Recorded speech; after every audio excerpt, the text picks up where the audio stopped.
What moment made you say, yep, I'm definitely dead, but survived with no major injuries? A tire popped going over a 2-lane road with steep drops on both sides. My car jerked to the side hard, and my car went sideways. Half my car hung over the side, and luckily it's low, so it bottomed out. I climbed into the back seat and jumped out the back door. Some dude in a truck pulled me out, and I drove on a flat to the other side and swapped my tire out. This kind of makes me think of when I'm running down a mountain on a big hike, and I'm on a really narrow pathway, and there's 1,000-foot drop to the side. How are there not more accidents out here? Insane car crash. Sitting stopped at a red light, and a woman not watching the road at all, texting, hit me at highway speeds. I was pushed into the crossing traffic that somehow all dodged me. Someone ran up to the car, and the first question was, "Oh my gosh, you're alive?" And I answered honestly, I'm not sure. I couldn't open my door, but climbed out the window. The entire back of the car was collapsed in. I have the feeling we're going to have a lot of car crash stories in this video. Once as a kid, I was in the backyard swimming, while my family was nearby eating dinner, at a round table. Most had their backs to me, but I was 11 and an experienced swimmer. I got into a toddler's float with leg holes. It ended up flipping over, and I was stuck in it. My legs wouldn't come out of the leg holes. I kicked and thrashed as much as I could, but I was so stuck. And you can't hear someone screaming underwater. So many thoughts ran through my head, mostly how sad I was that my parents were about to find me dead in a matter of minutes, and how they'd never forgive themselves for allowing me to silently drown as they talked with friends. I tried one more time to kick with all my might. One leg slipped out and I was able to get the other out after. I was fine. Totally spooked, but physically okay. It's kind of ironic how a toy meant for little kids is one of the most dangerous. I was driving home from college on one of those highways with only one lane in either direction and no shoulder. A guy in the oncoming lane didn't see me as I was in a small car. He thought he could pass 4 18-wheelers in one go and pulled into my lane going at least 90. There was nowhere for me to go. He flew off into a ditch to avoid hitting me head on. Likely did severe damage to his car, but I lived. It's kind of interesting that we don't know anything that happened to the other guy in this one. I was drunk and running in the woods when, bam, barbed wire fence straight to the throat. The last thing I remember, I couldn't breathe and was passed out, and there was blood squirting from my neck. I woke up an hour later and walked home looking like a murder victim. I'm not really sure if barbed wire fencing is very commonly involved in fatal accidents. I guess because most people just stay away from it. I ate one of those Brax oval-shaped candies at home alone when I was 6. Got it stuck in my throat. I stood there in shock for a few seconds as I started to realize I couldn't breathe. I ran crazily around the room and ended up colliding hard into the back of the couch, which caused the candy to go flying out. Best accidental Heimlich ever. Man, why does it seem like just everything around us is always trying to kill us? You can't even eat candy and feel safe. Boyfriend finally woke me up shortly after we had fallen asleep in a small upstairs bedroom that had a smoldering fire. After we collapsed on the floor and couldn't find the door that was not even 5 feet away, we kept hitting walls and corners and started to not comprehend anything. After feeling like I was baking in an oven, I laid my head down on the floor thinking I'd never see my son again, and how sad it was to die. It felt like eternity and felt lonely. My boyfriend somehow found his phone on the floor, called 911.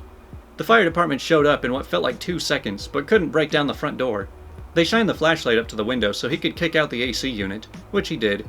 They finally came upstairs and we crawled to them and they took us straight to the burn unit since they didn't know what shape we were in. I'm pretty sure the entire hospital toured through our room since they've never seen anyone make it out and look the way we did. And here's the picture that they attached to this post. And knowing Reddit, there's probably already somebody trying to cancel them over blackface. I'm a skier. On a few occasions I have caught an edge at a pretty high speed, 50 miles an hour or more.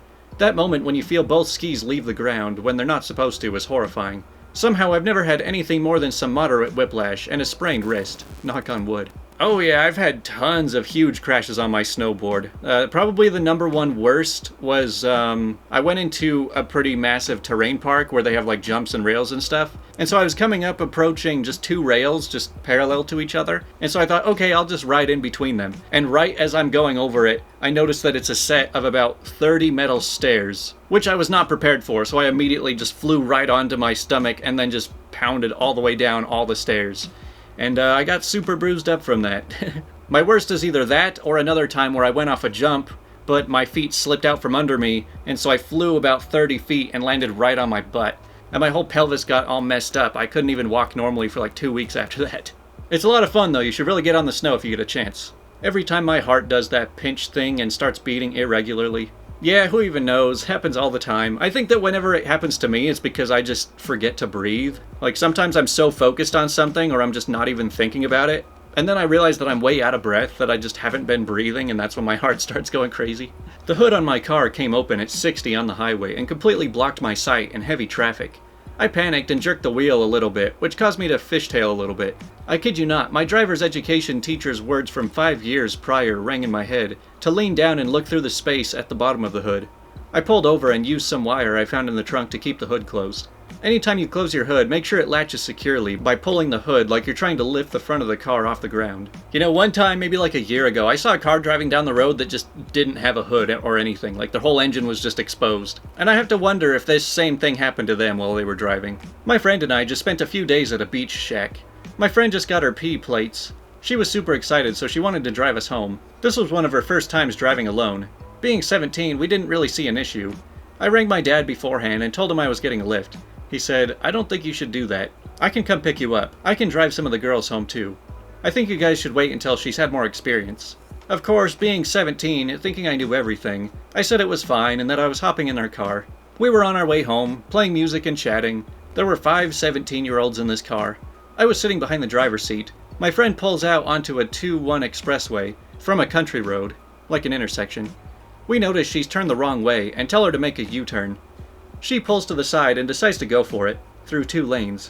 She didn't check her mirrors properly, and a large truck was coming up behind us. My friend got frightened and put her foot on the brakes in the middle of both lanes. We were all screaming at her to keep driving, but she was frozen. I remember, it was like slow motion. I looked at every single one of my friends. We all kind of shared a moment of fear, like, this is it, I guess. The exchanged looks haunt me, to be honest. We could hear the truck horn blaring at us. I looked out my window to the truck driving towards us. I locked eyes with the truck driver. Luckily, the truck stops about 5 meters away from us. She pulled away and was really upset. The car was silent the entire way back. It was honestly the scariest moment. I am from a really small town, and I think losing 5 people at once would really rock it. Seeing my friends' faces in that moment, it was actually horrific. I didn't have a moment of, okay, here comes the truck. It was oddly peaceful. After that day, I have a real understanding that I'm mortal and can go at any minute. Oh, and to trust my dad. Man, I feel like I have a very similar story to this one. When I was like 17 with a bunch of other people in the car, I had just barely gotten my license. I didn't really know what I was doing, and at one point I was making a 3-point turn in the middle of a busy street. So at one point I'm actually sideways in the middle of the turn lane where there's 2 lanes going each way, and then we see cars start to come, and I'm just like, I hope there's enough room, and then they barely made it past us, but yeah, it's pretty terrifying. I went whitewater rafting on a gully river, and my raft flipped on a pillow rock. Scariest moment of my life, but other than unexpectedly swallowing some water and almost vomiting, I came out completely unharmed. You know, I'm a pretty big thrill seeker, obviously, but, you know, when it comes to rivers and any water sports, I'm not that interested. I can't really explain why, but I just stay away from it. I own a 65 Classic Mustang, which I enjoy driving anywhere it can go. I once took it up a large mountain with a group of friends. The roads weren't steep or especially dangerous, but there was a danger present because of how high it was. We made it up the mountain with no issues and stopped at a bar at the top where my friends got plastered. I didn't drink because I was the designated driver.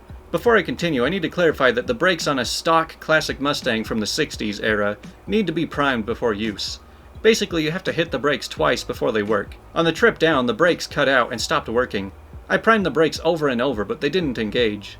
The parking brake hadn't been working the past month and was going to be replaced that Monday. I soon lost control of the car and we had started to barrel down the road. We turned a shallow right corner and saw a long road that ended with a sharp turn. At that moment I thought I was going to die and take my friends with me. They had no clue, they were plastered in the back.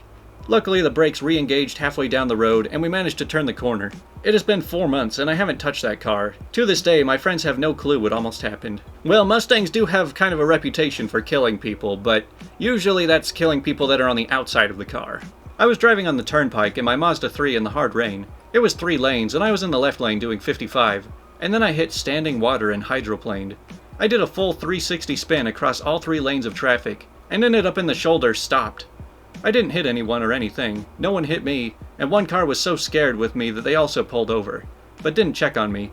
To this day I'm still a little bit scared in the rain. Yeah, just wait till you get to drive in snow, you'll see people all the time spinning out and flying off the road. When I was about 16, I was mowing some lawns over the summer to make a little extra cash. One guy hired me to mow his lawn. He seemed nice enough, like a kindly old hippie who lived alone. I went to his house and he invites me in and gives me some yard equipment. Once I step inside, he closes and locks the door behind me. He says, "Just locking the door to keep the bugs out." Wait, what?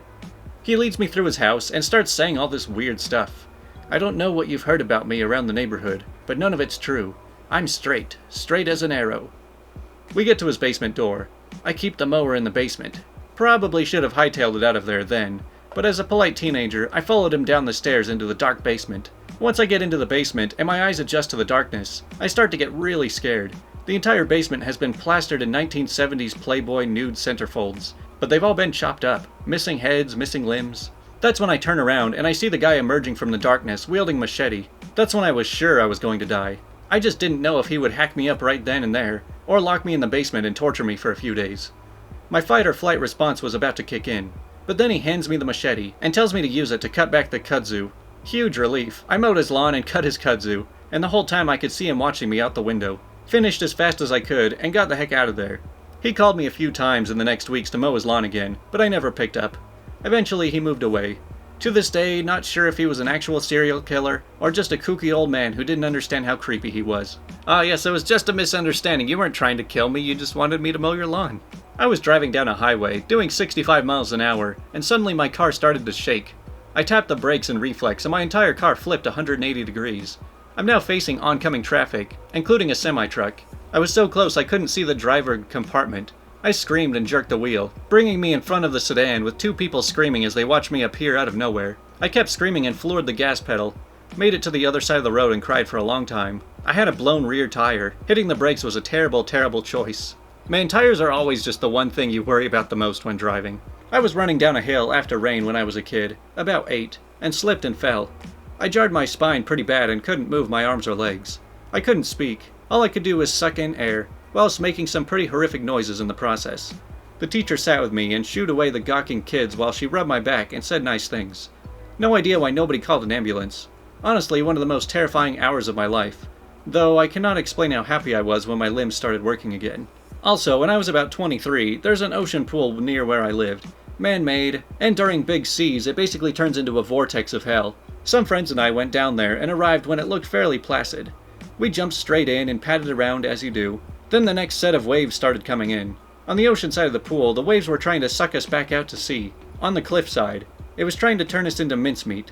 I got halfway across the pool and realized a friend of mine with no experience with ocean swimming was struggling, so went over to help. I made him swim to the middle of the pool with me to wait for the set to pass, and we managed to get out once it calmed down again. There were some bruises and cuts, but way better than the alternative. Well, there was an interesting set of stories from a bunch of people who were lucky to be alive. Sorry I haven't been making very many videos of these. Honestly, I check every single day looking for a thread to talk about, but there's just not very often that I find anything good, so I'll let you know if I come up with anything else to do with this channel, but for now I'll just keep making these videos whenever possible.